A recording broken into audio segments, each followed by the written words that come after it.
2017 жылы экспо өткіздік, білесіздер. Тақырыбы болашақтың энергиясы. Арада 7 жыл өтсе де халықтың небәрі 60% ғана табиғи газбен қамтамасыз етілген. Тоқаев айтпақшы, өзгеріс жасау үшін 7 жыл керек дейді. Ал сол 7 жылда өзгеріс енгізе алдық па?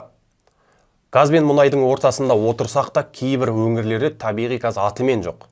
Сенатта депутат Жанболот Жөргенбаев осы мәселені көтеріп дабыл қақты. Деректер бойынша Қазақстан халқының 59% газбен қамтамасыз етілген. Ал біз әдеттегідей мінбедей көтерілген тақырыптарды бірге талқылап көрейік.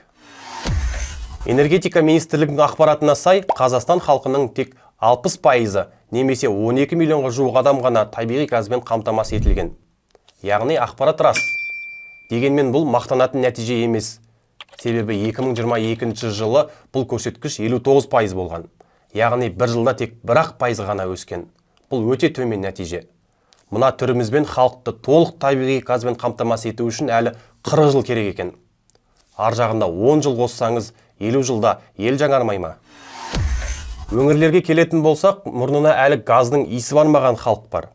Мысалы, солтүстік Қазақстан облысы, Павлодар және Абай облыстары мүлде табиғи газбен қамтамасыз етілмеген. Ал 1.135.000 халқы бар Қарағанды облысы 1,5%, Шығыс Қазақстан облысы 3,2%, Ақмола облысы 2,4% және Ұлытау облысы халқының 2,7% ғана газбен қамтамасыз етілген.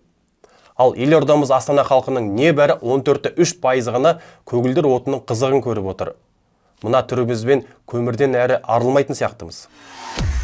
Айтпақшы, көмір демекші Қазақстандағы электр энергиясының 70% осы көмірден өндіріледі екен. Өнеркәсіп және құрылыс вице-министрі Олжас Сапарбековтың айтуынша 2023 жылы 113 миллион тонна көмір өндірілген.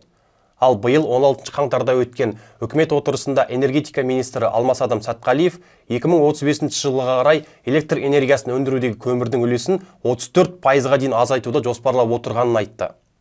Иә, көріп отырсыздар, біздікілер болашаққа уәде бергеннен басқа шебер әйтеуір. Ал сіздің өңіріңізде табиғи газ бар ма? Әлде әлі көмір жағып отырсыздар ма? Пікіріңізді комментке жаза кетіңіз, видеомен бөлісіп каналға тіркеліңіз. Шындыққа сіздің де таласыңыз бар.